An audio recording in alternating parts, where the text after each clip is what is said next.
میں نے آصف علی سے وکالت نامے پر دستخط لیے، اس ضروری ہدایات کے ساتھ ساتھ بے فکر رہنے کی تلقین کی اور تھانے سے نکل آیا۔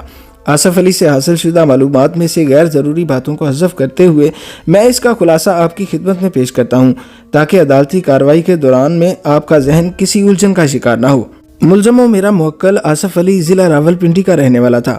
اس کے والد نوازش علی کی راجہ بازار میں کپڑے کی دکان تھی۔ ان کی رہائش مسلم ٹاؤن میں تھی۔ نوازش علی ایک آسودہ حال شخص تھا اور اپنے علاقے میں اس کی اچھی خاصی عزت کی جاتی تھی۔ آصف علی کی عمر لگ بھگ 20 سال تھی۔ اس نے آرٹس کے مضامین میں انٹر کا امتحان پاس کر رکھا تھا۔ کسی گھریلو ناچاکی کے سبب وہ گھر والوں سے روٹ کر کراچی چلا آیا تھا۔ آصف علی نے اس گھریلو ناچاکی کی وجہ بتائی اور نہ ہی میں نے اس سلسلے میں اسے کریدنے کی کوشش کی۔ بہرحال آصف علی اس سال ماہ اپریل میں کراچی پہنچا تھا۔ وہ راولپنڈی سے روانہ ہوتے وقت کچھ رقم اپنے ساتھ لے آیا تھا، لہٰذا اسے کسی مالی دشواری کا سامنا نہیں کرنا پڑا تھا۔ اسی دوران میں وہ نوکری کی بھی تلاش کرتا رہا۔ اسے نوکری تو نہ مل سکی، البتہ راولپنڈی کے رہنے والے ایک شخص سے اس کی ملاقات ہو گئی۔ اس کا نام راجہ ارشد تھا۔ راجہ ارشد اپنے دیگر 2 ساتھیوں کے ساتھ ڈرگ روڈ کے کینٹ بازار میں کرائے کے ایک مکان میں رہتا تھا۔ راجہ ارشد اور اس کے ساتھی رانا فیاض اور گلشیر خان خوشنویس کاتب تھے اور مختلف اخبارات اور رسائل میں کام کرتے تھے۔ راجہ ارشد آصف علی کو اپنے ساتھ لے گیا۔ آصف علی نے اسے یہی بتایا تھا کہ وہ بھی نوکری وغیرہ کے سلسلے میں کراچی آیا تھا۔ گھریلو جھگڑے کا ذکر کرنا اس نے مناسب نہیں سمجھا۔ اس دن کے بعد سے آصف علی بھی ان کے ساتھ ہی رہنے لگا۔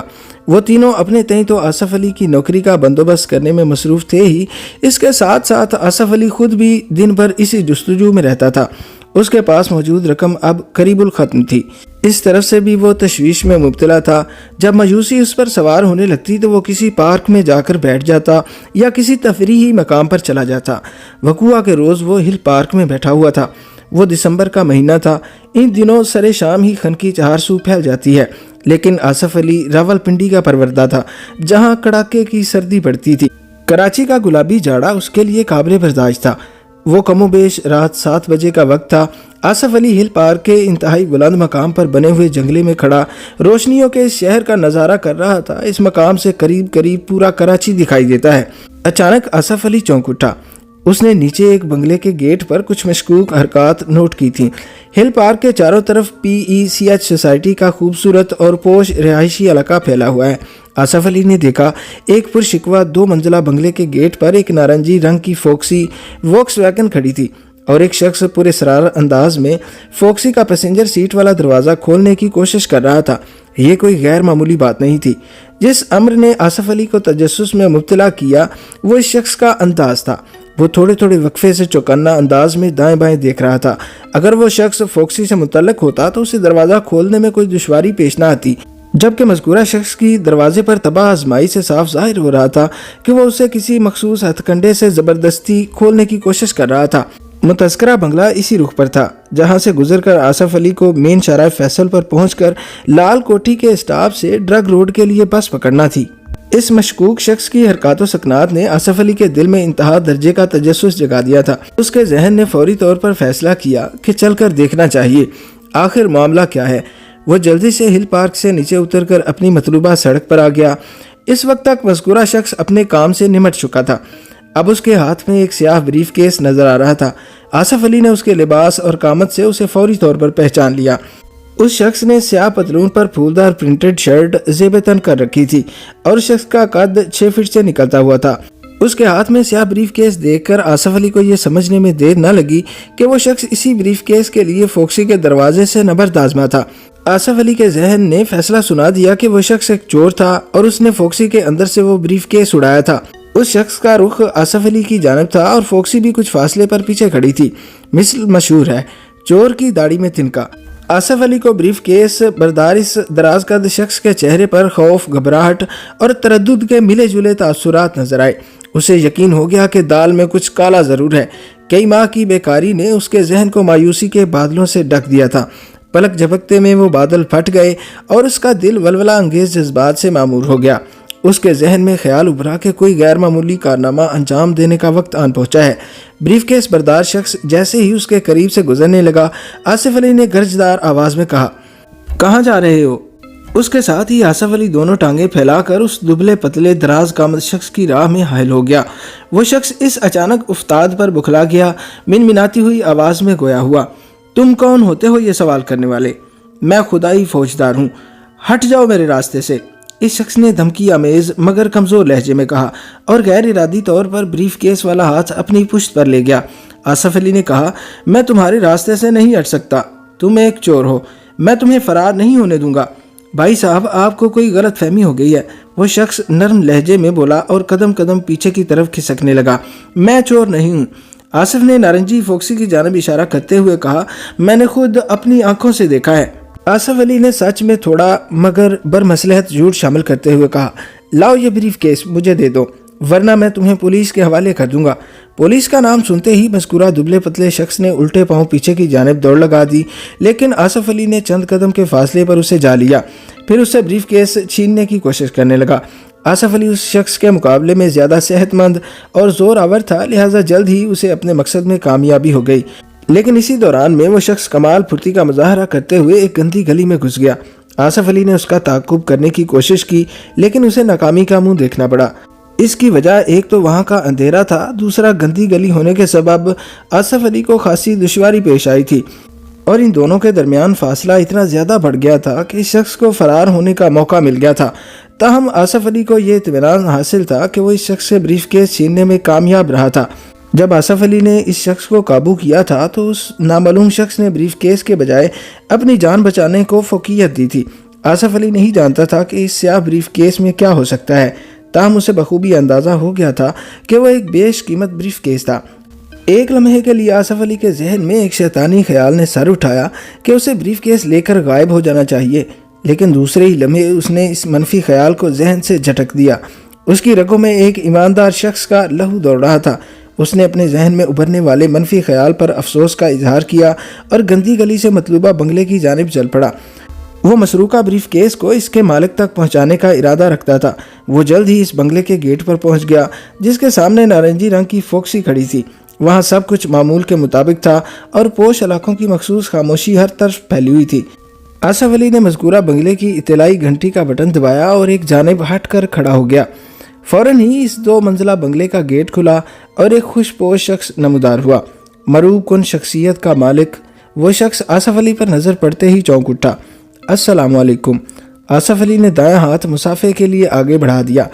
خوش لباس شخص نے آصف علی کے بڑھے ہوئے ہاتھ کو نظر انداز کرتے ہوئے بڑی سرسری سے لہجے میں سلام کا جواب دیا اور آصف علی کے بائیں ہاتھ میں پکڑے ہوئے بریف کیس کو گھورتے ہوئے پوچھا، یہ بریف کیس تمہارے پاس کہاں سے آیا؟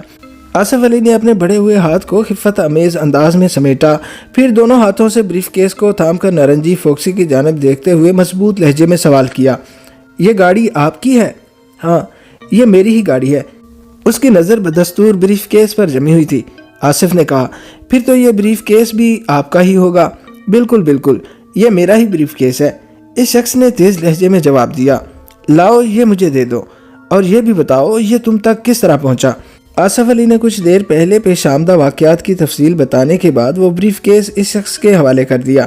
جس وقت آصف علی اس شخص کو اپنے کارنامے سے آگاہ کر رہا تھا، اس دوران میں وہ شخص ٹٹولتی ہوئی نظروں سے آصف علی کا بھرپور جائزہ لیتا رہا تھا۔ آصف علی کی روداد سننے کے بعد اس کا رویہ اچانک تبدیل ہو گیا۔ بریف کیس ہاتھ میں لیتے ہی اس نے کہا، میرا نام جمیل قریشی ہے۔ اس شخص نے اپنا تعارف کروایا اور بڑے پرجوش انداز میں آصف علی سے مصافحہ کیا، پھر بولا، تم نے مجھ پر بہت بڑا احسان کیا ہے، اندر آ جاؤ، میں تمہیں ایسے نہیں جانے دوں گا۔ بس جناب، مجھے تو آپ اجازت ہی دیں، آصف علی نے کہا۔ آپ کی یہ چیز آپ تک پہنچ گئی، میرے لیے یہی اطمینان بخش بات ہے۔ بھائی تم میرے محسن ہو، جمیل قریشی محبت سے معمول لہجے میں بولا، میں تمہیں تمہارے کارنامے پر انعام دینا چاہتا ہوں۔ تم سوچ بھی نہیں سکتے کہ تم نے مجھے کتنے بڑے نقصان سے بال بال بچا لیا ہے۔ جانتے ہو اس بریف کیس میں کیا ہے؟ آصف علی نے نفی میں سر ہلایا۔ جمیل قریشی نے بتایا، اس بریف کیس میں پورے 5 لاکھ روپے کے نوٹ بھرے ہوئے ہیں۔ 5 لاکھ؟ آصف علی نے حیرت بھرے لہجے میں دہرایا۔ جمیل قریشی نے اپنی بات جاری رکھی، اب تم خود اندازہ لگا لو کہ تم نے میرے ساتھ کتنی بڑی نیکی کی ہے، اس نیکی کا کچھ نہ کچھ صلہ تو ضرور ملنا چاہیے۔ آصف علی نے دل میں سوچا، یہ جمیل قریشی کوئی بہت بڑا افسر دکھائی دیتا ہے، اگر قدرت نے مجھے یہ موقع فراہم کر ہی دیا ہے تو میں اس سے اپنی نوکری وغیرہ کے بارے میں ضرور بات کروں گا۔ اس نے جھجک امیز لہجے میں پوچھا، آپ کس محکمے کے افسر ہیں جمیل صاحب؟ میں کسی محکمے کا افسر نہیں ہوں بلکہ ایک پرائیویٹ کمپنی میں کام کرتا ہوں، جمیل قریشی نے جواب دیا۔ سائٹ کے علاقے میں ایک دوا ساز کمپنی ہے، میں اس کمپنی کا جنرل مینیجر ہوں۔ تم نے عباسی لیبارٹریز کا نام تو سنا ہوگا۔ عباسی لیبارٹریز کے ذکر پر آصف علی کے ذہن میں ایک جگنو سا ٹمٹمایا۔ دوسرے ہی لمحے اسے یاد آ گیا کہ ابھی تھوڑی دیر پہلے اس نے اس بنگلے کی نیم پلیٹ پر عباسی پیلس کے الفاظ درج دیکھے تھے، اس کے نیچے فرید عباسی کا نام لکھا ہوا تھا۔ وہ دوبارہ نیم پلیٹ کو دیکھنے لگا تو جمیل قریشی نے کہا، تم اس وقت عباسی صاحب کے بنگلے پر ہی کھڑے ہو، میں انہی کی کمپنی عباسی لیبارٹریز کا جنرل مینیجر ہوں، تم اس کمپنی سے واقف ہو؟ نہیں جناب، میں نے یہ نام پہلی مرتبہ سنا ہے، آصف علی نے نفی میں سر ہلاتے ہوئے کہا۔ میں اس شہر میں نیا ہوں۔ کہاں سے آئے ہو؟ راول پنڈی سے۔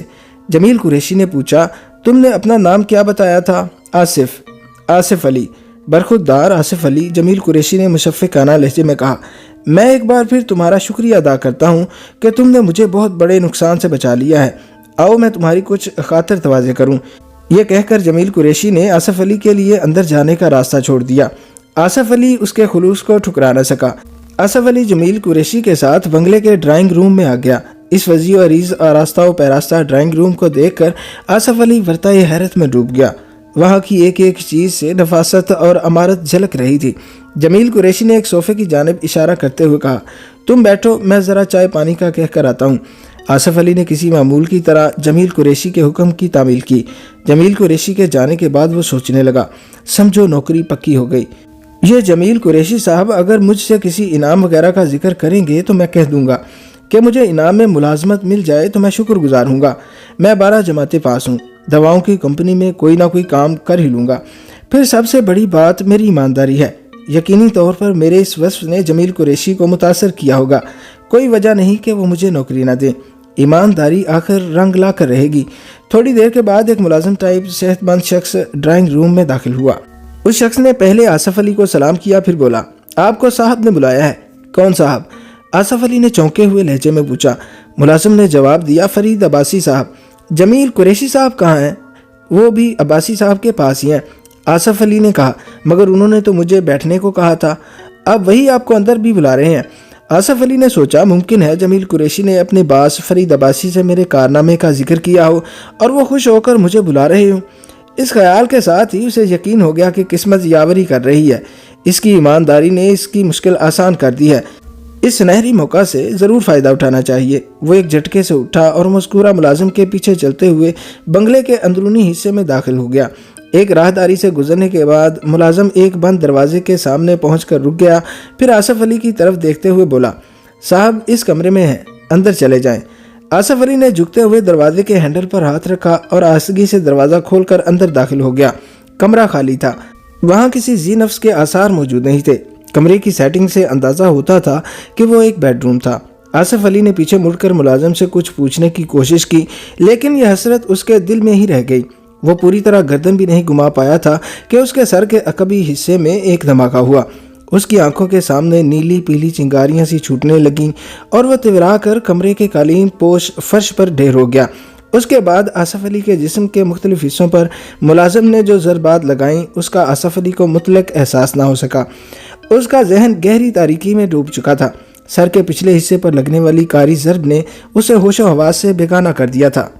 جب اسے ہوش آیا، بالفاظ دیگر جب اسے ہوش میں لایا گیا تو صورتحال کا نقشہ بڑا بھیانک روپ اختیار کر چکا تھا۔ وہ بنگلہ اور اس بنگلے میں پائی جانے والی ہر شے اس کی دشمن ہو گئی تھی۔ ہوش میں آنے کے بعد اس کی آنکھوں نے جو پہلا منظر دیکھا، اس میں پولیس والوں کی بھرمار تھی۔ اس کا پورا بدن پھوڑے کی طرح دکھ رہا تھا۔ اس سے پہلے کہ وہ صورتحال کی سنگینی کا اندازہ کر سکتا، اس کے سر پر کسی بھاری بوٹ کی ٹھوکر پڑی، ساتھ ہی ایک چنگھاڑتی ہوئی آواز اس کی سماعت سے ٹکرائی، اس حرام زادے کو اٹھا کر بٹھاؤ۔ یہ آواز ایک سب انسپیکٹر کی تھی اور اس نے اپنے ساتھ آنے والے سپاہیوں کو حکم دیا تھا کہ وہ آصف علی کو اٹھا کر بٹھائیں۔